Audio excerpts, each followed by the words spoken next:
A bombshell in the Clinton server scandal showing just how far Hillary Clinton went to hide her emails. If she considered them to be personal, then we move into the facet where she and her lawyers had those emails deleted. And they didn't just push the delete button. They had them deleted where even God can't read them. Wow. Some of the withheld emails are said to be related to the Benghazi attack. So what exactly was she trying to hide? Tom Fitton, the president of Judicial Watch, joins us now. You guys have been busy. What do you think she was trying to hide with these emails? Well, it's what we're being told by the State Department. We had a Benghazi email lawsuit for the Clinton emails about Benghazi. We were told by the government they did a search of these undeleted emails by the FBI, the emails that the FBI recovered that Mrs. Clinton didn't want anyone to see. And they did a search using these Benghazi-related search terms, and they came up with hits.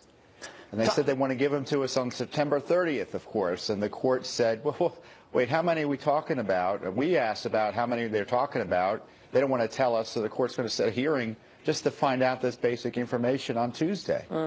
Tom, I mean, Judicial Watch, you guys have been doing yeoman's work, really digging to get the truth on these things. Of the 33,000 deleted emails, we're now hearing, as you said, that 15,000 are recovered. I mean, you said Benghazi has come up as a search term. How many would you expect? I mean, is there any sense of how deep this could go or how wide it could go? How many of these could be work-related? And how quickly will they be released? Well, that's the question. They're going to begin to be released next month for sure. Two courts have ordered the release of records by in September if they are responsive to two separate Judicial Watch lawsuits, one on behalf of someone else in Florida who has a Benghazi lawsuit, and then we have a lawsuit about Yuma Abedin's special government employee status where she was working for the government and the Clinton Foundation at the same time. An interesting job. But also the government has to come in and tell us on September 23rd when they're going to release all of these new Clinton emails. And the courts have made it clear they don't want stalling unnecessarily here. So the materials are going to begin to be released as soon as September 13th, if not sooner. And Thomas, speaking of timing of all of this, we now know that this federal judge that ordered the State Department to release the batches of her schedules, who she met with while she was Secretary of State, the Associated Press now saying it won't finish the job. The government told the Associated Press that they will not be releasing the last of her schedules before Election Day. What do you make of that? Well, it's just more of the same from the State Department. They've been slow-rolling documents for Mrs. Clinton since the get-go. They let her take all these documents out, and once they got them back, they didn't want to give them to anybody quickly. They all had to be forced by the courts to do so. And I know in one of our cases, this big Yuma Abedin case where we've been getting these documents about the Clinton Foundation, we're going to be getting documents from the State Department through April of 2017. I tell you, if the government wanted these documents released, they could have been released years ago. And if we put people on the moon, we can release more than a few hundred pages a month out of one federal agency. It's obviously a political game the State Department's playing to help Mrs. Clinton. Indeed, Tom, it's a matter of priority. Tom Fitton, president of Judicial Watch. When the history of this election is written, Tom, Judicial Watch will certainly not be on the sidelines. Thank you for your time. All right, Tom, thank you. Appreciate it. Thank you. All right. Well, good news, everyone. John Kerry says, well, we've achieved clarity with Russia. But what does that really mean? Jillian Turner here to react at the top of the hour. And those are your headlines this Saturday morning. Thank you, Sandra. Well, Hillary Clinton lucking out again thanks to the State Department. It's just announcing that it won't complete the court-ordered release of her personal calendar schedule until after Election Day, December 30th.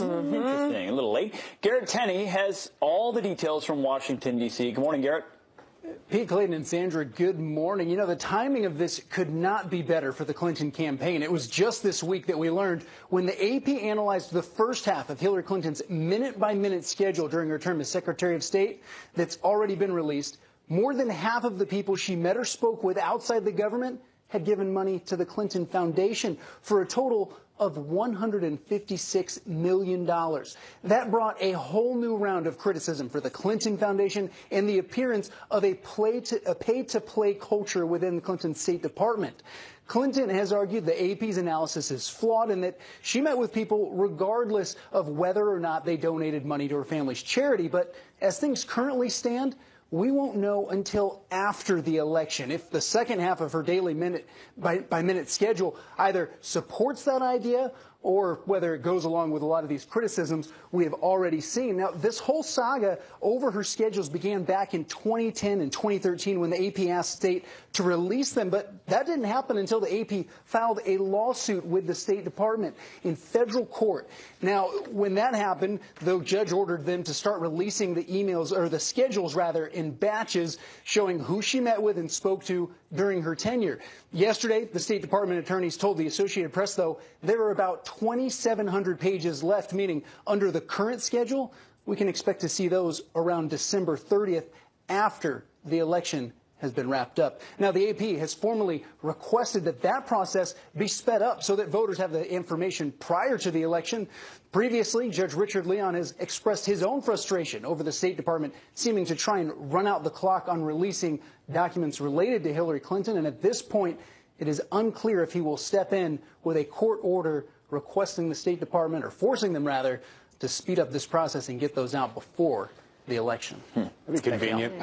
Garrett, great to see you this morning. Thanks so much. Garrett. Well, we want to bring in Fox News contributor and former National Security Council staffer under Presidents George W. Bush and Barack Obama. That is Jillian Turner. Nice to see you this morning. Good morning. Good morning. First, just reaction to what we're hearing from Garrett here, not releasing these, potential calendars until the end of the year after the election. Normal protocol? I don't know, but it's unfortunate for the American voters. You want to have candidates running for president that are transparent and you know what you're getting when you sign up. Here you're going to kind of have to buy and then question the purchase later if you're voting for Secretary Clinton. Should Hillary Clinton call for these calendars to be released? That's an interesting idea.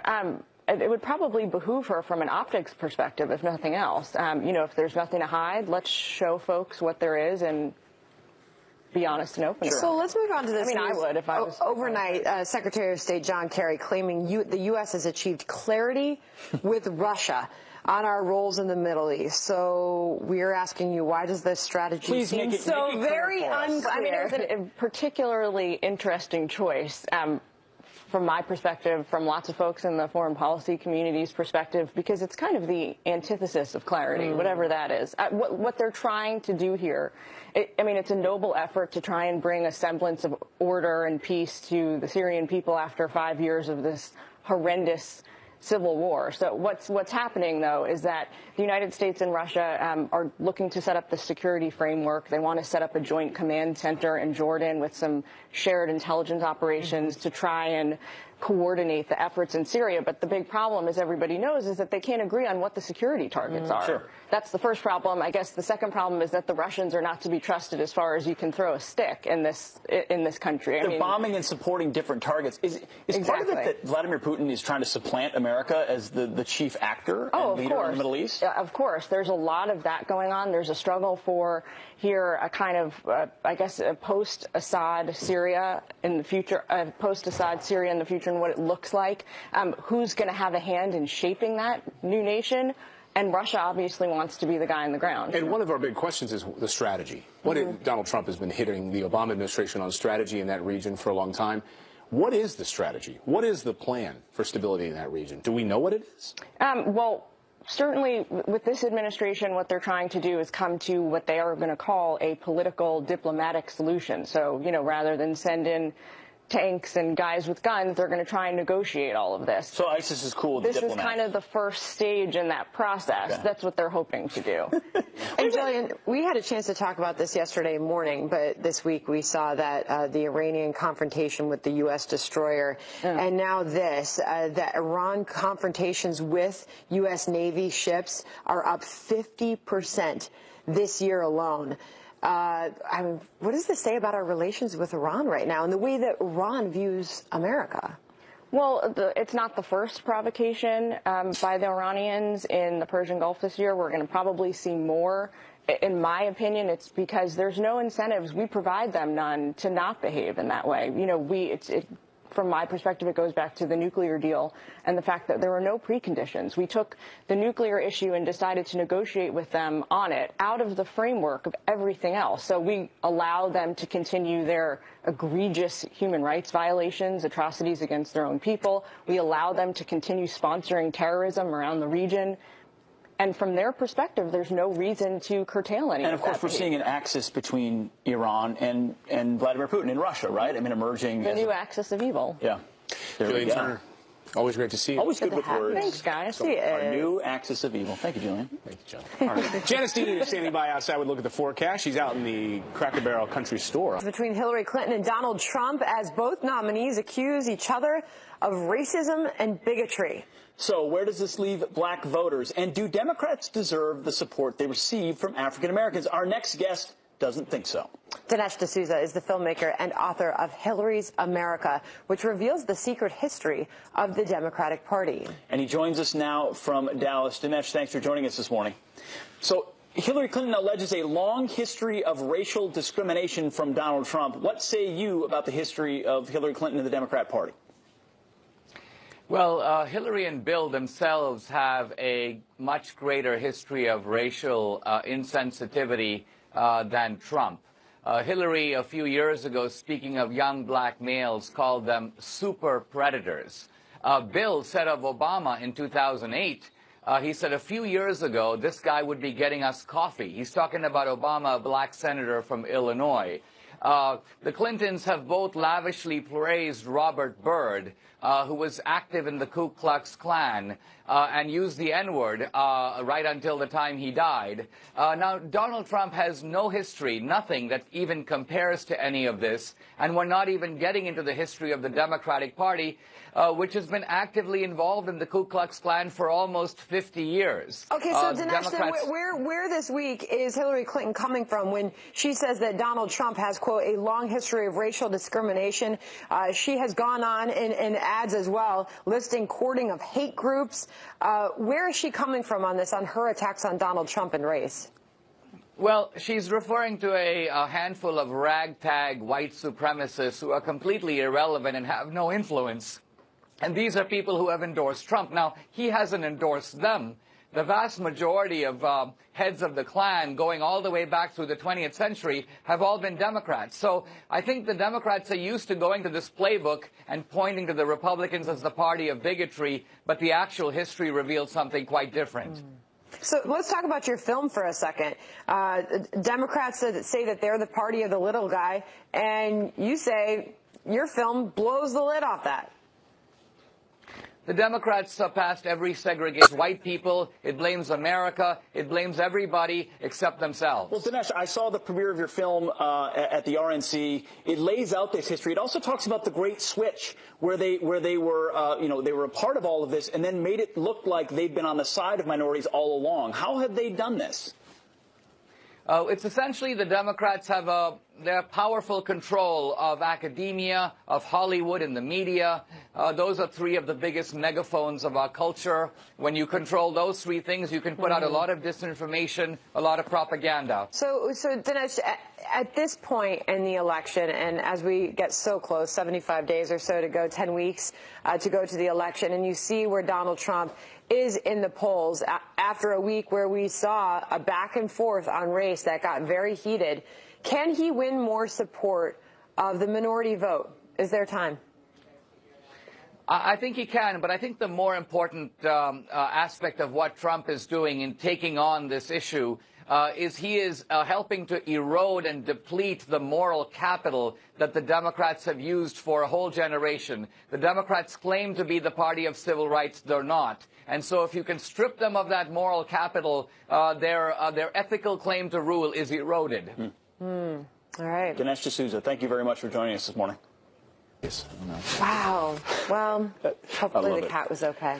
Well, hey, did you see this new study that just came out? And let's get out to Pete Hegseth. He's outside with us this morning. There's a new study out this morning, and it breaks down the words that Americans can't pronounce correctly. That's right. You couldn't pronounce them. Sandra did pronounce most of them except her own name. So we're going to try the American public here and get a sense of what we can and cannot pronounce. The New York Post pointed out 30 words we can't. We've got 10 out here. I've got my own Emily. She's going to serve as my van Vanna White. Thank you very much, by the way. And we're going to go through and ask some folks here how they pronounce words properly. All right? All right, here we go. Sherbert. And what was your name again? Deborah from Chicago. From Chicago. Okay, you might have an accent. What do you got with this one? It's sherbet. Sherbet? It's sherbet. I bet you didn't know that. I didn't know that either, but all of America's pronouncing it improperly. All right, sir, what's your name? AJ. And from? Wisconsin. From Wisconsin. Could have an accent. What do we got here? Hey, Pete, don't give him the word first. I know, I shouldn't. I know, I'm giving him the incorrect pronunciation, Clayton. Right, you threw him under the bus. Croissant. He's right, croissant. Maybe a little more huan, and you would be correct. All right, ma'am, where are you coming from? New Hampshire. New Hampshire. We got great accents out here this morning. What? You should know this one, New Hampshire, then. Worcester. What is it? Worcester. Worcester. It's Worcestershire. You say it again? Worcestershire. Worcestershire. We're trying to get it correct for everyone here. They're pretty close. I'll give you a mulligan on that one. All right. Ma'am, where are you from? What's your name? North Carolina. North Carolina. Where? What? North Carolina. Where in North Carolina? Elizabeth City. There we go. Elizabeth City. And how do you pronounce this word? Lamb-based. She says lamb-based. She is correct. She got it. Lamb-based. I would not have got. I would have said lambast. I think everyone else would. Okay, we're going to go rapid fire around here on the rest of them here. Ma'am. I got this one. Niche. Niche. Yeah. It is niche. Well done. We've got some smart folks out here on the plaza. This is an A-team out here. Wisconsin's got cash. Cash. I would say cache, as we said in the military in Iraq. We found a weapons cache, but it is cash. Now well we can done, see sir. the card. All right. Espresso.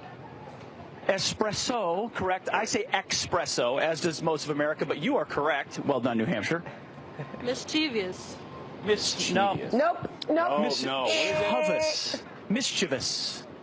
So you and the rest of America need to work on your grammar on that one. So anybody who's ever read Curious George, okay? Curious George. It's right. If you read Okay. Curious George, you say mischievous, but it's mischievous. Indeed. All right, one last one here, Chicago. Hyperbole. Hyperbole. She is correct. Smart crew out here. And last but not least, our own wonderful. What is it? It's a Smith. It's Miss Smith, but what is it? Sandra.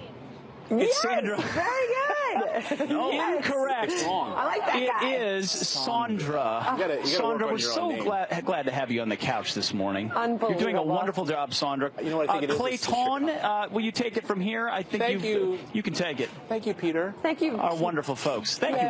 It's probably the Chicago in you that. Sandra. Sandra. And I was pronouncing my last name incorrectly for so many years. My dad's from Baltimore. I'm from Philly. So I would always say Clayton Morris. Have you ever... And people are like, what is it? M-A-R-R? I'm like, no, it's M-O. They're like, oh, Morris? Have you ever seen Grease? Is it Sandra D? No, it's Sandra D. All right. All right. Thanks, Sandra. Let's get to the news. The photo is heartbreaking. A couple married for more than 60 years are forced apart, and they blame government health care. A lot to get to this morning. The State Department coming to Hillary Clinton's rescue once again, now claiming it won't complete the court-ordered release of her schedule until after Election Day. That's right, Sandra. Garrett Tenney is in Washington, D.C. with more on this seemingly timely development. It's kind of interesting. Good morning, Garrett. Hey, good morning, y'all. This all goes back to those allegations of a pay-to-play culture during Hillary Clinton's tenure as Secretary of State. So far, the State Department has released about half of Clinton's daily minute-by-minute schedules from her term. And earlier this week, when the Associated Press analyzed those documents, it found that more than half of the people Clinton met or spoke with outside the government had given money to the Clinton Foundation, a total of $156 million. Clinton has since said the AP's analysis is flawed and that she met with people regardless of whether they gave money to her family's charity. As of right now, though, we won't know the details of the second half of Clinton's term at the State Department until after the election. In January, after the AP filed a lawsuit against the State Department, a U.S. district judge ordered the State Department to begin releasing batches of Clinton's detailed daily schedules from her time as Secretary of State. And at the time, the order was for the State Department to release 600 pages a month, simply because the department said it didn't know how many pages were left. Yesterday, the State Department's attorneys told the Associated Press there are about 2,700 pages left, meaning under the current schedule, we can expect to see those around December 30th. The AP has formally requested that process be sped up so that voters can have the information prior to the election. Previously, U.S. District Judge Richard Leon has expressed his own frustration over the State Department seeming to try and run out the clock on releasing documents related to Hillary Clinton. At this point, though, it's unclear if he will step in with a court order. Pete, Clayton, and Sandra. Sandra, you got it. You've been watching this morning. Very good. It's actually not Garrett. It's Garrett. Garrett. Thanks, Garrett. All right. So what are they trying to hide? And this idea that, December 30th, we're going to wait until after the election to get access to these calendars. Why are these calendars so important? Because as the AP has already shown us, the Associated Press has already shown us, to Garrett's point, they've already, with half of the calendars released, showed that people were able to get access to Hillary Clinton, the State Department, after donating money. With half of the calendar released, half of those who were not on the official calendar were donors to the Clinton Foundation, right, which we learned only through these AP reports. And they're simply saying, hey, get it out before the election. It's not an impossible thing to do. But believe it or not, and people keep asking, how come Republicans can't make a stronger case against Hillary Clinton, considering the evidence that they have? Well, Charles Krauthammer actually said on a special report last night, we're focusing on the wrong aspect of this email scandal. Listen. Look, we have been speculating for a year about what the email scandal was all about, and I think we were diverted for a year about the classification. It's a real issue, serious issue, but that was never the issue. The issue we've always asked ourselves here is, why was she hiding this in the first place? Why did she have a private server? Obviously, it was concealing. What was she concealing? And the most obvious possible answer was the foundation. Now we are learning that exactly is what it was. Interesting. So that is the real message here. And Charles Krauthammer has, he's been critical of, well, not critical, but he said, when all the dust settles, we're not going to be focused on Benghazi. He said that months and months and months ago. He said, the American people, when they go to in the voting booth, Benghazi is not going to be what they're focused on. Maybe he's hit on something important here, that email server is really the thing that could turn the tide. Yeah, I mean, it's ultimately, it may be the Clinton Foundation, but it's trustworthiness. It's above the law. It's the Clintons don't follow the rules that everyday Americans do. I think that's the main takeaway. They said, we don't want scrutiny. We don't want accountability from these emails. We're going to whitewash what we can. And we've already found out that of the deleted emails, some of them include the word Benghazi. So we know that of the 15,000 that are going to come out still from the FBI, some of them did pertain to Benghazi, which shows that it wasn't all about yoga.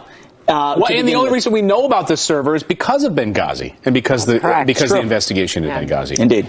Meanwhile, Tim Kaine. Yeah, and there's been a lot of talk about race this week. This has been a heated subject on the campaign trail. A lot. And bigot has been another word that's been thrown around by Donald Trump, calling Hillary Clinton a bigot. Doubled down on that this week. Indeed. Right. So Tim Kaine was on the trail in Tallahassee, and this is what he said, trying to link Donald Trump to the KKK.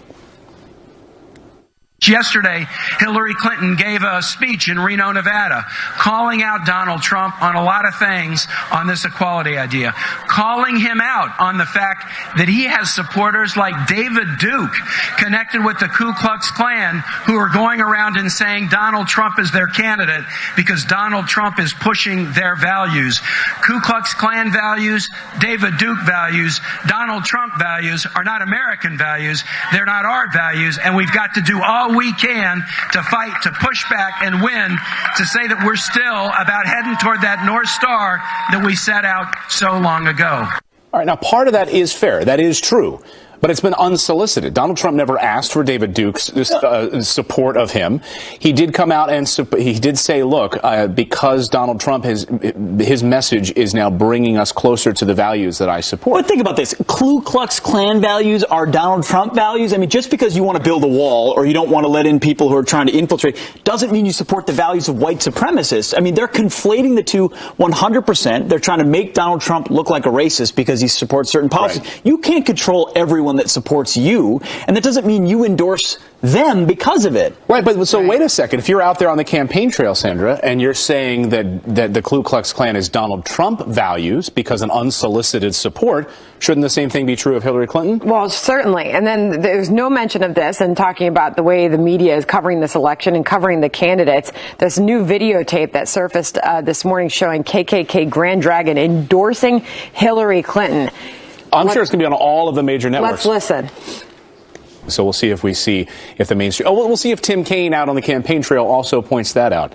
Wonderful endorsement from the Grand Dragon there. I mean, the fact that that's what we're citing at this point of who you are and what you believe is insane. But this is something the left has trafficked in for a long time, is race baiting, and they found a target, they think, a juicy target in Donald Trump, and they're going to keep doing it. But what happens when something like this comes out? Well, is the mainstream media ever going to talk about that? Donald Trump campaign firing back, saying that the Hillary Clinton camp better pull down the video that they released on this, and trying to tie the KKK to Donald Trump. They're calling Hillary Clinton a bigot for even doing that. So we'll wait for a response from the Clinton camp. And let's hear your responses as well. Email us, tweet us. What do you think? Will the mainstream media be covering that equally? All right. Now your headline. 15. All right. Donald Trump has ramped up his outreach to African Americans. My goal is to provide every African American child in our country with access to the ladder of American success. That means good education and a great paying job. He's hitting the trail, but are his policies the right ones for the black community? And will it matter? Jennifer Burke is the editor-in-chief for Politistic, and she joins us now. Nice to see you this morning, Jennifer. Good to see you as well. So the argument is that well, first of all, the argument is that his policies are better for African Americans. And for so long, under liberal policies, we've had record black youth unemployment and all kinds of problems in the black community. Will that message resonate with black voters? You know, it should resonate. I just want to say I'm not a huge Trump supporter, but he is right when it comes to Democrat policies. I mean, just look at what has happened to the black community under Obama. They're faring far worse economically than ever before. I mean, it's actually disastrous. And one of the first things that Obama did when he took office was try to take away school choice, which is something that Hillary Clinton also agrees with. Now, the taking away of school choice. Now, Democrats love to say that they are the party of choice, but they're not the party of choice when it comes to something that's going to actually be beneficial to children, period, but especially black children. There are a lot of failing black schools. I mean, that's just a reality. And the school choice program would open up more options to parents everywhere to give their kids an actual shot at achieving the American dream. And if Democrats truly believe in that, they would support school choice policies. Jennifer, that's a great point. I mean, and we're going to put up a couple of statistics really quick. A poll from Education Next that shows that African Americans, they would prefer, if whenever possible, the ability to have school vouchers and charter schools by overwhelming numbers. 58% support the ability to have school vouchers, over 18% opposed. 44% support charter schools, over 18% support. So if the black community wants the ability to send their kids to the best possible schools, which anyone would want, regardless of race,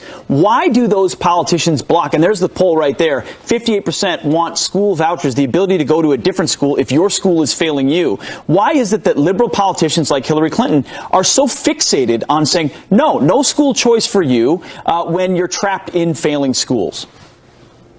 It's all about control. I mean, it's been that way with the Democrat Party for decades. It is all about control. Within the public school system, there are some conservatives within it. I mean, I have a few conservative friends that are teachers. But overwhelmingly, from K through grad school, liberals control the policies. And we've seen them turn more into indoctrination centers than actually teaching some of the core things that students should know. That's why kids graduate from high school, if they're lucky, and actually have to take some remedial courses in college because they haven't learned a lot of the things that they should learn. And we've seen, I have many friends also who homeschool, and we've seen the government slowly dip its hand into homeschooling as well to have that control. That's why they don't like school choice. All right, Jennifer Burke, thanks for joining us this morning. Good to have you. Thank you. Jennifer. Hey, Major, what's up? Good to see you. What have you been up to? I've been on the high seas. I spend a lot of time, as Sandra knows. I love the ocean. Took my Hinckley. That's Cleveland's Ledge, Buzzards Bay. I took it from Edgewater, right by the George Washington Bridge here in New York Harbor, out to Martha's Vineyard, about 200 miles. Quite a daunting trip coming back. I had 8-footers. Was your beautiful wife? Yeah, my beautiful wife was there. And it's a bottle of some great Martha's Vineyard rum in the program. Actually, that rum is from Barbados. You know, a buddy of ours, Arthur Idella and Marianne, you know them. They were with us and the kids. It was just a lot of fun. Well, we're thrilled to have you back. I'm sure that's where Hillary Clinton would like to be right now. Well, President Obama was there. Right, avoiding everything, because we actually just got a Fox News alert, and we just got some video of. Well, we're just learning now. We just got word, actually. We're trying to get the video in of Hillary Clinton arriving in that van at the FBI offices in White Plains for her first security briefing. White Plains, New York. It's up in Westchester County. Just up north of the city. So we have Hillary Clinton has to release 7 months, or after 7 months, finally releasing some of these calendars. We get to see some of her State Department records, these calendars. The Associated Press has gone after them to try to get more of these released. What we learned in that first batch of calendar appointments is that people who had paid to the Clinton Global Initiative, the Clinton Foundation, had also had meetings, whether phone calls or in-person meetings with Hillary Clinton. The rest of those calendars, now we're learning this morning, will not be released until December 30th. That's after the election. Should she call for those calendars to be released before the election? First of all, Clayton, I have been very frustrated for the last year or more by the inability of the Republican Party to focus on the real issues concerning Hillary Clinton. Instead of being obsessed with the Benghazi baloney and everything that circulated around it. Believe me, once the United States military said they could not intervene in time to save those people, the rest of it was marginal at best. And I'm telling you, Pete, for them to obsess about that, instead of investigating the Clinton Foundation was always, as is obvious now, ripe for investigation. It is I mean, I've been to some of those Clinton Foundation seminars at the hotels near our Fox News World headquarters. The lavishness of the spending, the whole vibe that you get there is not one of doing good, but rather it's preening. It's kind of look at us. And I thought that really it was the kind of thing where the inappropriate conduct could be found, and I think they have found it in these I won't say quid pro quos, but the Associated Press did a magnificent job, Sandra, I don't mean to interrupt you. They did a magnificent job in getting a hold of her public calendar and showing that about 50% or more of her meetings were held with people who either individually or as corporations or as national agencies. So is your gripe that Republicans aren't focusing on the right Hillary Clinton scandal? I mean, that sounds to me like what you're saying. But let's hear from somebody who was inside of that foundation right here. I feel fairly confident it is not in the top tier. I mean, if you talk to development professionals, it is not in the top tier. I have seen their work in Haiti up close in person. There's some very good people who work there, but Haiti is one of their singular focuses. It's a very small country. They have not had a major impact on Haiti. It's more the performance of very public charity, not the actual intervention. But it's not good. In deep and meaningful ways. So Adam Davidson, contributing writer to The New Yorker, he's attended a lot of the same functions you talked about. He said not only is the money being used for pay to play, but it's not even being effective in some of the places where it's being applied. We don't know that it's being used quid pro quo, pay for play yet. That has to be established. But the appearance, Pete, is definitely there that you give money, you could have a meeting with the Secretary of State. I absolutely agree with everything he said. I mean, to me, it did not seem, I've seen charities working really gritty. I was actually with Secretary Clinton in Haiti after the earthquake there, and I said to her, you know, this is a country where the government apparatus is ripe with corruption. How are you going to straighten this out? Are you going to just throw good money after bad? And she said, no, we have safeguards in place and all the rest of it. And it rang untrue to me. Plus, she was trying to duck me when I was grabbing her for that interview on the tarmac. And I think the Clinton Foundation is a very, very vulnerable area for the Clintons. Now, to your question about whether they are intentionally dragging their feet. In their defense, there are thousands of Freedom of Information requests for this data, her calendar, and so forth. But the State Department is doing democracy, certainly not the Republican Party, any favors in the pace, this glacial pace. They're redacting names. They're checking for secrets in the scheduling and so forth. So I think that they will succeed in delaying the release of further calendar data until past the election. So let's get to Tim Kaine for a second, because the internet's sort of in an uproar about this right now. Everybody's talking about Tim Kaine acting as the attack dog, going after Donald Trump for these unsolicited endorsements from the KKK. Listen. Now here's the now I'm really confused. So from what Sandra was just talking about, Tim Kaine yesterday on the campaign trail talking about Trump values equals KKK values because David Duke has come out and thrown his support by Donald Trump. Donald Trump has had nothing to do with it. He's not come out and said, thank you, David, I really appreciate it. And now we're hearing from the Grand Marshal, the Grand Dragon of the KKK, has now endorsed Hillary Clinton. What do you make of that? Trouble for the Clinton candidate? First of all, let me say in bold letters, I've known Donald Trump going into 4 decades. He doesn't have a racist bone in his body. I know that for a fact. On Celebrity Apprentice, 4 of the 12 candidates were African American, several Latinos and Latinas. I think that Trump sees one color, and that color is green, as a businessman. Now he sees one color, and the color is voter. I think that he helped fuel this notion by being very cynical in his, and I love the guy, being very cynical in the way he campaigned going up to the South Carolina primary. I was there in South Carolina.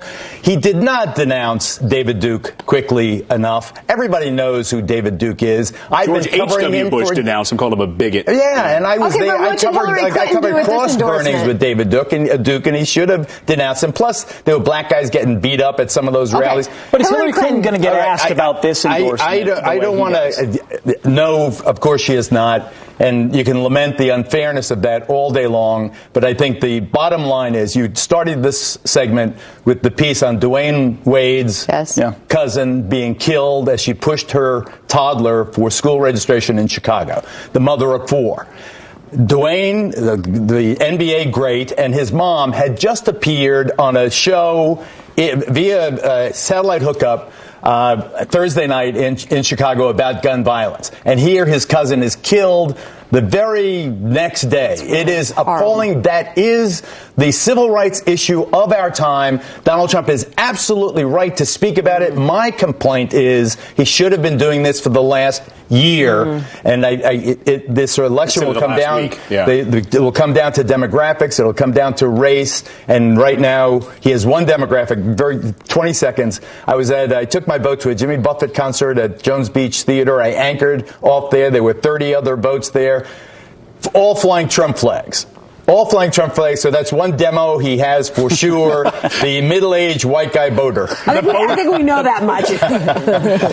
All right, there's an informal poll right there. That's my poll. That's right. I'm telling you what my eyes are. And you pulled up when they were playing Margaritaville, right? They were playing Margaritaville. Well done, sir. Thank you. Thank you, Robert. Right. Thank you. Well, have you heard of Trumpocrats? They're lifelong Democrats now voting for Trump. So why the switch? We're going to ask one of them next. Well, they call themselves the Trumpocrats. An unfortunate name. Lifelong Democrats breaking from their party to vote for Donald Trump. So what fueled this very drastic move? Let's ask one of them. Christian Rickers is a Democratic strategist and executive director of the Trumpocrats PAC, and he joins us now. Nice to see you this morning, Christian. Why the switch for you?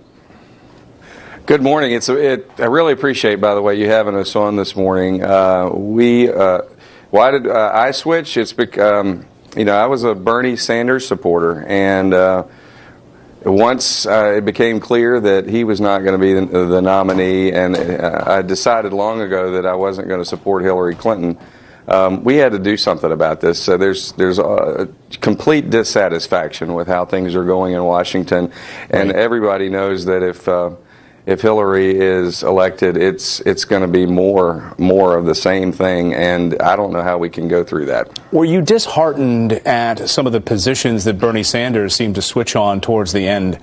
Did it upset you as a Bernie Sanders supporter, seeming to fall in line with the rest of the party?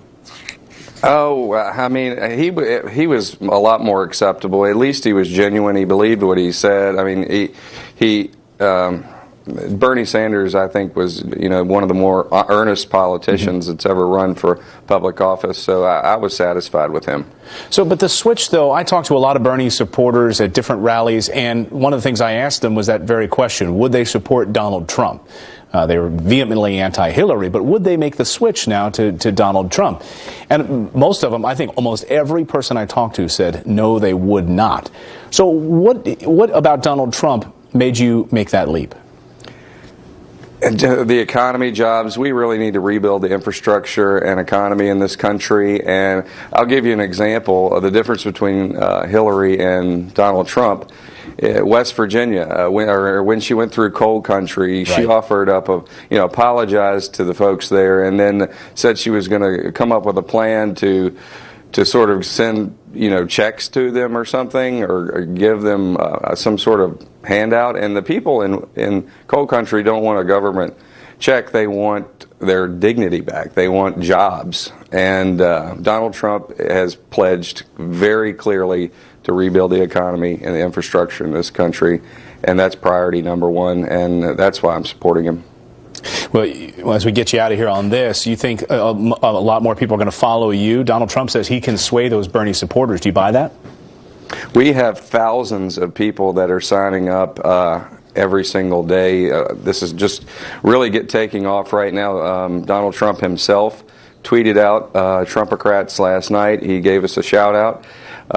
This thing's really taking off quickly, and hundreds of thousands of voters have already switched in the key battleground states of Ohio and Pennsylvania, and we're going all through these communities and start a movement. The Trumpocrats. There you go. Christian Rickers, nice to see you this morning. Thanks for coming on. Thank you so much. Appreciate it. Coming up here on the show, ask anyone in Hollywood, and there's a good chance they're backing Hillary Clinton for president. But yeah, Clinton would be aware of. That's right. Save on gas. Thank you. All right. All right, we want to bring in Kevin Sorbo, great actor who's joining us this morning to talk about a new film, plus some stuff in politics. Nice to see you, Kevin. Always great to have you. Good to be here. Welcome back to the show. So, love to come here, guys. Good to see you. You're in the nest out there in Hollywood. I'm in the nest. The liberal nest. Yes, it is. And you've thrown your support behind Donald Trump. I have thrown my support behind him, yeah. So how is that going in Hollywood? It never goes well. Come on, let's face facts here. Look, I got hit up by TMZ's always waiting to LAX. They're always there ready to any actors that come out there. And this guy comes up to me and he says, who would Jesus vote for? And I said, well, I did lesser two evils. I would go along with Trump. I mean, you look at Hillary. I mean, there's Jesus, does God support lying? Does it support killing? Not saying she's a killer, but she let people die in Benghazi, right? It wasn't just 4 people. But there was a ton of people that she left behind there. Do you pose that question to your colleagues in Hollywood? Do you say, what has Hillary Clinton done? Oh, I've always done that. I never really get an answer from anybody, So I think, here's the thing. Pretty much my whole life I was an independent voter. I would really look at both sides of the issues. I grew up in Minnesota. My parents were Democrats. Hubert Humphrey, Walter Mondale. Go Vikings. We're ready for the Vikings as well. See, 2 Vikings fans. I grew up Lake Minnetonka. But I also had great debates with my mom and dad about this. And, I think we were kind of sort of to wake up a little bit. As I tell, when we get in these debates in L.A., I say, what do you think of JFK? We love JFK. Look at his 1960 inauguration speech. Sure. Tell me today that's a Democrat talking, not a Republican.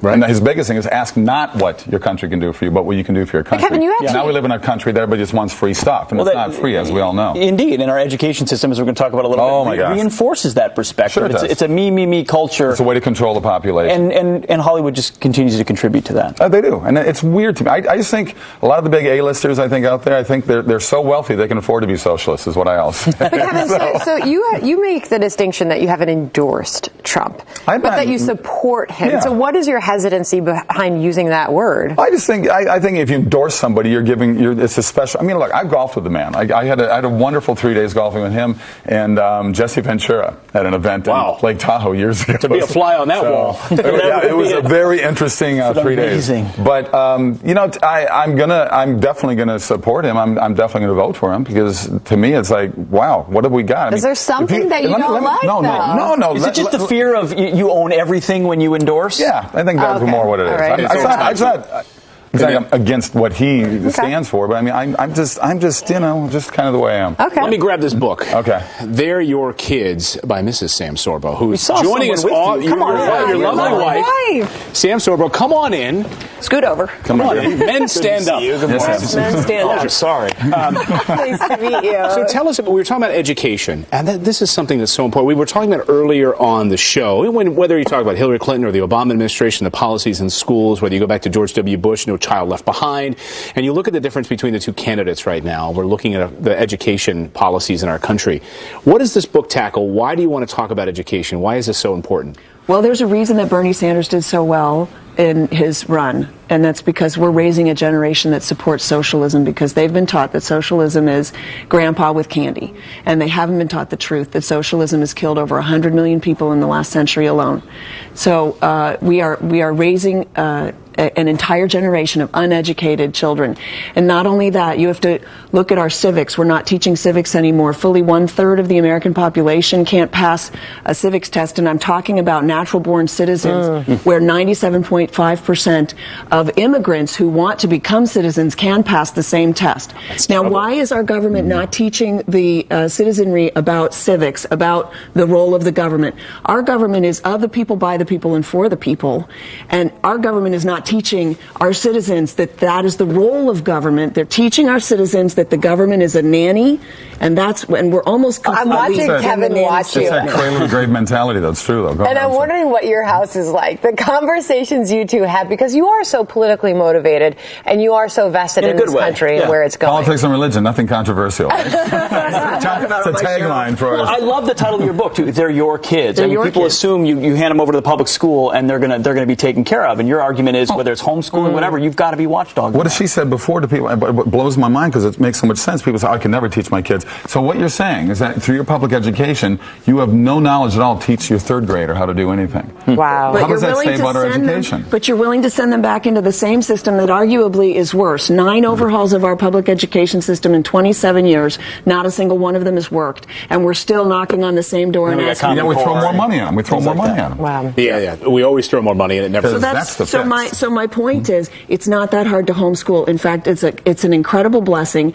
It is just as much work as sending your children to school, only you reap the benefits of a great relationship with your children. And they may actually know U.S. history. And they'll know U.S. history. Instead of rewriting. I'm trying to convince my wife of this. And you will learn as well. It is the most incredible blessing to keep your children home with you and teach them yourself. It is simply not as hard as the school system wants you to believe. Although we see these pictures of moms jumping for joy when it's back to school time. So it's a harder arm to twist. How sad is that? I know, it is sad. That's so depressing to me. Before we get you guys out of here, I want to ask you about the new movie. It's called Let There Be Light with Dionne Warwick. Tell us about the new movie. It's a wonderful movie that my wife wrote along with Dan Gordon, who's a great writer. Wrote White Earp with Denzel Washington. Hurricane with Denzel Washington. White Earp with Kevin Costner.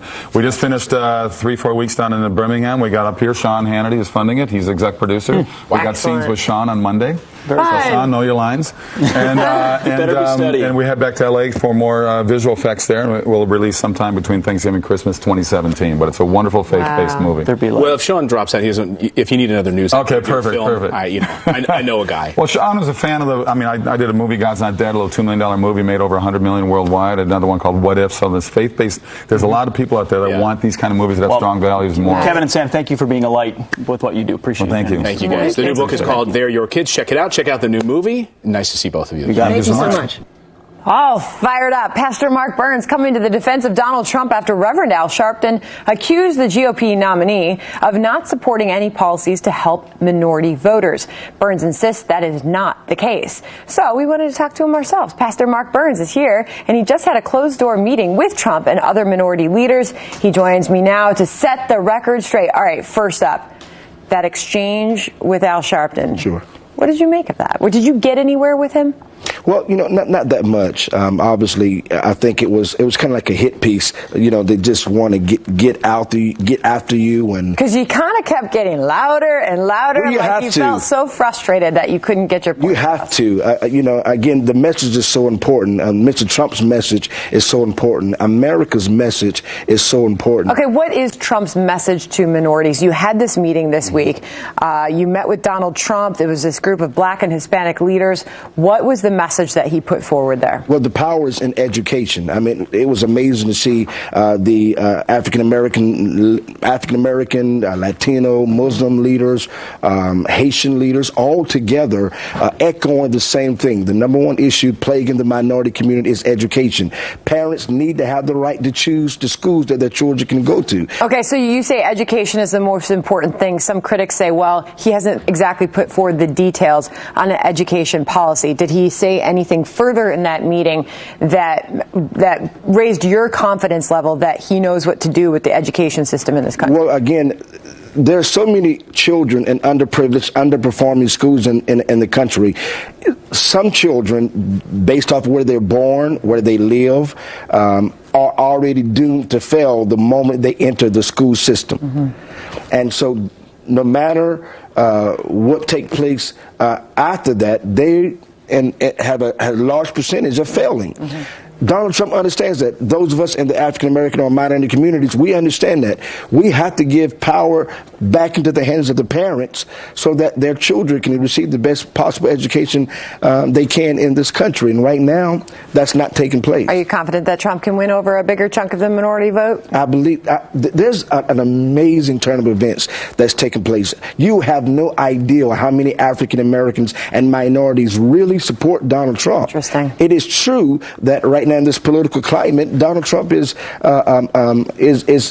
appeared to be this, as the media portrayed him, this racist, the bigot. All of that is infactual. A lot of it's based off of lies. But the fact of the matter is, there are so many African Americans in this country that are going to be voting for Donald Trump in November. Pastor Mark Burns, good to get your perspective on that. Thanks for being here. Yeah, happy to be here. All right.